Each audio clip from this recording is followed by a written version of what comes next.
wamuretse kweli Regis na ekipe sibyo twubahane nibyo nabahanga bishimirwa na benshi ndetse bakurikirwa na benshi. Akenshi na kenshi iyo twumvise bari gucyocyorana muri studio tugira ubwoba, kandi nibo twakoze twumva dufana.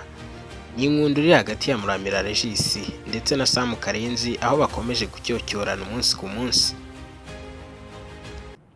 nta nama nkeneye zo kuri radio, ufite nimero yanjye sibyo, uranzi ntiwampamagaye ngo ndeke kukwita sibyo, urangira inama zo kuri radio ziki. Aka ni agace kamwe k'ikiganiro Sam Karenzi yari arimo akora ubwo yari kuri radio ye ya SKFM, aho yari arimo yihaniza umunyamakuru Muramira Regis ukomeza kumuvuga muri studio nkaho yagakwiye kuvuga amakuru y'imikino ngakibanda kuri uyu munyamakuru Sam Karenzi, nyamara ibindi byo kuvuga biba bihari. Muramira Regis se we arireguza iki kuri amakimbirane aba afitanye na Sam Karenzi, dore ko amakimbirane yatangiye ubwo radio ya SKFM yashingwaga? Regis nawe tubwire. zo kushaka kwerekana abantu benshi bihishemo no mupira wacu bakigira nkaho bakaze, bakigira nkaho hari intwari zawo, ariko aribo bawanduza, aribo bahetse umwanda munini. Rwose umunyamakuru Sam Karenzi ndabimwizeza ko yihisha abantu igihe kinini, adobya byinshi, igihe rero kirimo kugenda gisa nkaho kivaho. Nzagira igihe gihagije, si ngombwa gusubiza uyu munsi, nabiteguye nabitekerejeho ntamuhimbiye. Ibyo kwishongora ngo sizi ngo yavugaga ko ngo mwotaho niba kotaho ngo sinzi ukuntu bivuga ari kwerekanaga ko ari munini. Usibye kuba muri societe navuga ngo ya gisportif itazirikana Sam Karenzi n'uruhinja kuri jye, haba imyaka mu itangazamakuru, haba na achievement umuntu yaragiye akora muri context y'inyungu z'umupira, we yakoreye indaye ko igihe kinini muri icyo gihe cyose, zabigaragaza nabyo. Niyo mpamvu ngo nta muntu kamara imbere yanjye narira mwinabura ukuntu agiye mu kubera ko yanyoboyeho hano genda mbigendamo biguru ntege ntasha. Cyose bijya gutangira byatangiye mu kwezi kwa mbere k'umwaka wa 2025 nibwo Sam Karenzi yagize igitekerezo cyo gushinga igitangazamakuru gishyashya. Byaje kugerwaho koko ashinga icyo gitangazamakuru akita SKFM, itangira kuvuga gikora ibiganiro bigiye bitandukanye.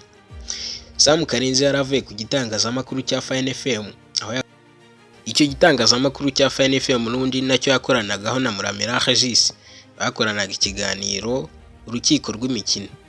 Icyo kiganiro cyarakundwaga cyane ndetse abantu benshi bagakunda kucyumva ari benshi. Nyuma yaho rero Sam Karenzi agize igitekerezo cyo gushinga radio ye, ibintu byahise bibagaterera nzamba kuri abagabo wundi bari basanzwe ari inshuti.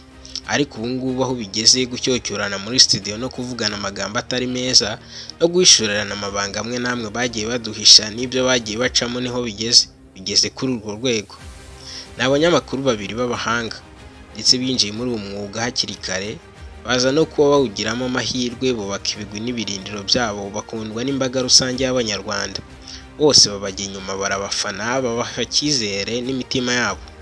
Ariko nanone muri iki gihe ibintu ntago byifashe neza hagati y'aba bagabo, kuko buri umwe wari we wese iyo yinjiye muri studio ntago byarangira adakomoje kuri mugenzi we, amuvugaho amagambo atari meza ndetse agerageza no kugaragaza ibibi bye no guhishura bimwe mu byo bagiye bagirana nk'amabanga, bakabigaragariza imbaga rusange y'ababateze amatwi.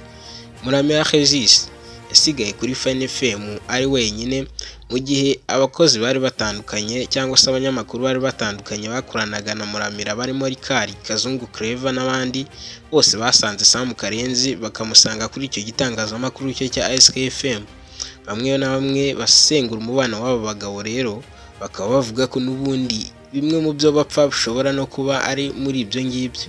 Benshi bakavuga ko Muramira Regis ashobora ngo kuba yaragize ishyari, ariko nanone Regis akabisobanura avuga ko rwose atagira ishyari habe na rimwe, kuko nafite igitangazamakuru akorera kandi kiramunyuze, icyaranira ni ukugiteza imbere. Buri gihe iyo bagize icyo babaza Muramira Regis ku bijyanye n'icyo bapfa na Sam Karenzi, buri gihe asubiza ko nanone ibyo bapfa ari uko bavuga umupira w'amaguru nabi bakawugaragaza mu isura itagakwiye kuba urimo koko. Bati yewe ni n'abafana ibyinshi bagenda bagurisha abakinnyi hirya no hino, bakabona indonke abasifuzi n'ibindi, agira byinshi agenda abashinja. Reka ndeke kumuvugira, ahubwo reka mureka umuntu byivugire. akamenyekana niba Regis akoreshwa n'inda bikamenyekana, Isi yose ikabimenya. niba ndefanda abakinnyi kuko nabaguze bikamenyekana, niba mvuga ikipe iyi n'iyi kubera ko mfitemo indonke bikamenyekana, niba nkasa umusifuzi uyu n'uyu kubera ko namusabye iki n'iki bikamenyekana, gutyo gutyo. Uko kuri niko kubaka umupira, nta kintu. ubwo iyo derby abantu bayitegure muri iyi mpeshyi rwose iyi mpeshyi nta rungu bazagira kuko ndiyizi nawe twakoranyeho gake muzi karahari. iyi mpeshyi ubwo ni Regis vs Sam Karenzi cyane, abandi tuba twiyicariye tujye ku uwo ruhande mwicaye mujye pembeni tuba abafana. Gusa Sam Karenzi n'ubundi nk'umugabo usanzwe wivugira make, akamenya kuyajera kandi rwose akavuga make yakwiriye, ntabwo yaripfanye. Yavuze ati ku myaka 17 maze muri uyu mupira w'amaguru, Regis azaza nyereka umuntu yabonye ntanga ruswa cyangwa se n'ibindi bidakwiriye nagiye nkora muri uyu mupira w'amaguru. Ati ahubwo sinzi nanone ikindi kintu twadufana Muramira Regis, uko n'ubundi twarakoranye simbizi. Sam Karenzi uti ngo iki? keretse ahubwo niba ushaka kunyangisha abantu, sibyo? Unyigisha inkuru ngomba gutangaza n'inkuru ntagomba gutangaza, n'abasaza bashyigikiye mu mvugo numva zimeze nko kumpa ruswa. Regis arabizi natimuye imyaka amaze muri uyu mwuga, bazashaka umuntu uwo ari we wese wamaye ruswa muri uyu mupira, bavuga bati dore kanaka yaguhaye ruswa turamuzi. Mu myaka 17 maze muri uyu mupira, mfite uburenganzira bwo kwemera ibyo nemera, sibyo? Nkanabishyigikira uko mbishaka. Nawe ufite uburenganzira bwo kwemera uko wemera. Ni nayo mpamvu uvuga ngo Regis inshuro imwe ni nawe nawe Karenzi nyine. Yes, burandi Kazungu kuko hari ibyo abantu banziho. Niba baba mu Kazungu aricyo bahita bamunamo. Iyo bavuze Karenzi hari ishusho bahita babonamo mu. Regis aranzi bihagije, nawe yatangiye kubivuga nuko byintroduce urabyumva, sibyo? Marerezima akabivuga ukundi kandi nkana, sibyo? Regis inshuro imwe twahuye ndi kumwe n'abari abagabo bo muri Real arayizi. Rikara ntago wari uhari, nari mpari njyewe hari inshuro n'imwe ibyabaye arabizi. nari mpari njyewe ruswa, njyewe amafaranga ukungura, njyewe ntago bibaho, ntago ibyo bimbaho, Ariko waravuze ko ibintu tazabivugaho. ntago ibyo bimbaho. nanjye nicyo ngiye. Oya Kazo, Kuko hari ibintu Abanyamakuru batandukanye n'ubundi bakorana n'aba bagabo usanga bari ku ruhande rwabo. Ubwo twavuga nk'itsinda rikorera kwa Sam Karenzi ririmo Rikari, Kazungu Clever, Aime, usanga bose n'ubundi bari inyuma ya boss wabo cyangwa se Sam Karenzi, bavuga bati turagushyigikiye. Ariko nanone ikigamijwe ni uguhosha amakimbirane ari hagati y'aba bagabo babiri, ariko nanone byumvikana ko nanone bafashije cyangwa se bashyigikiye Sam Karenzi. Wajya ku ruhande rwo kuri Fine FM nabo kwa Muramira Regis, ukumva bagenzi be bakorana nabo bari ku ruhande rwabo. Igihe kimwe ukumva bavuga bati nihagira igikorwa natwe tuzagira icyo dukora. None wagira ute?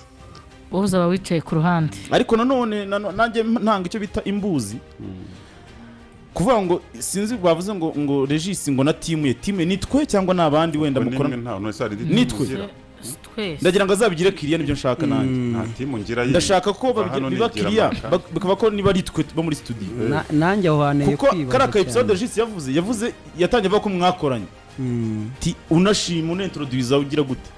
Byari personnel. Ariko harano bavuze ngo arashaka gusubiza ngo Regis ngo na timu sinagize impungenge ni wowe ko harasoje amentioning Taifa. jewe niba ari izina ni izina, Niba ari wowe nabo mwakoranye hangaha nabo rero bavuga bavuga izina. Ku ruhande rwa SKFM, abanyamakuru ba Sam Karenzi n'undi ntabwo bahwema kwishongora ku banyamakuru bakora kuri Fine FM, babwira bati ko batwaravuye kuri icyo gitangazamakuru cyanyu byatumye icyo gitangazamakuru cyanyu kigwa. Bati kuri live twe tuba dufite 4,000 birenga, mu gihe mwebwe mwamukurikiye n'abantu bagera kuri 200. Naho duhurire rwose. Aha ni Rikari igihe yabivugaga ari muri studio za SKFM. Ibintu bikunda gutera ndetse bikanarakaza cyane bo bita Muramira Regis ku bijyanye n'ibyo ngibyo. ofete genda donc ari gihe nimba numva neza ari tuba turi gutanga inama position turimo atari yo nziza gutanga inama ntabwo ari byo mfite 4,200 live ufite 120 no kukuvugaho mba nkuremeye urangira inama yo gukundwa no kunyanga n'abazanyanga ni nk'uko resitora yanjye yaba yuzuye duturanye abantu baje kurya iwawe nta muntu urimo ukaza kumbwira uburyo muri resitora yanjye nkwiye kubikora nateka neza.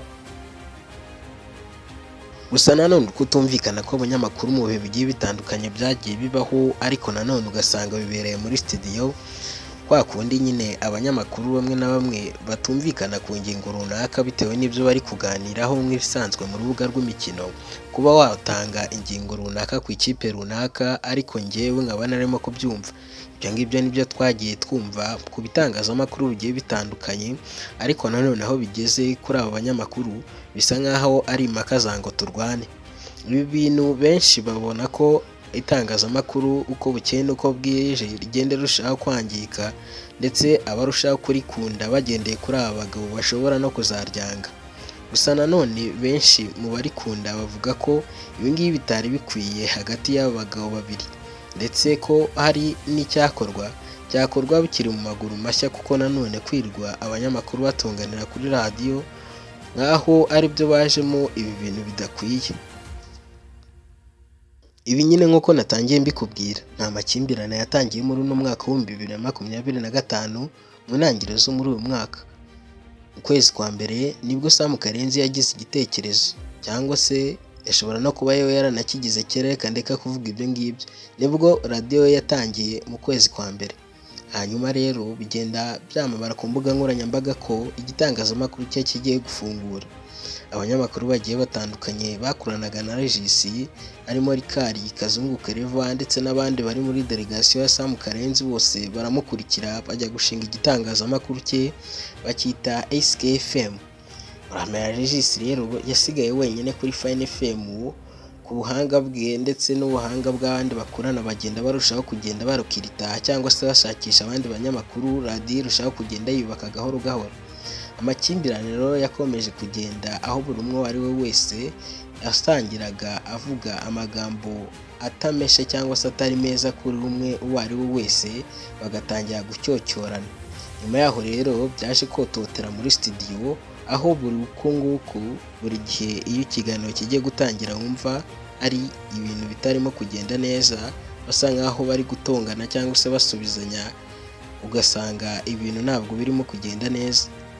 Ibi byose rero birototera kuba abo banyamakuru babiri amakimbirane yabo azakomeza ariko nanone reka tugire icyizere ko bizarangira hanyuma ibintu byose bigasubira mu mujyo. Yaguteguriye ibi byose rero nkabikugezaho cyangwa se nkakugezaho iyi nkuru yose nitwa Tuyisenge Chrétien ndagushimiye kandi wibuke gukora subscribe aho hasi kugira ngo tujye turushaho kubana mu biganiro bigiye bitandukanye banaguteguriye. Amahoro n'amahirwe bituruka ku mwami Mana bikomeze kubana nawe ndagushimiye cyane. Sorry.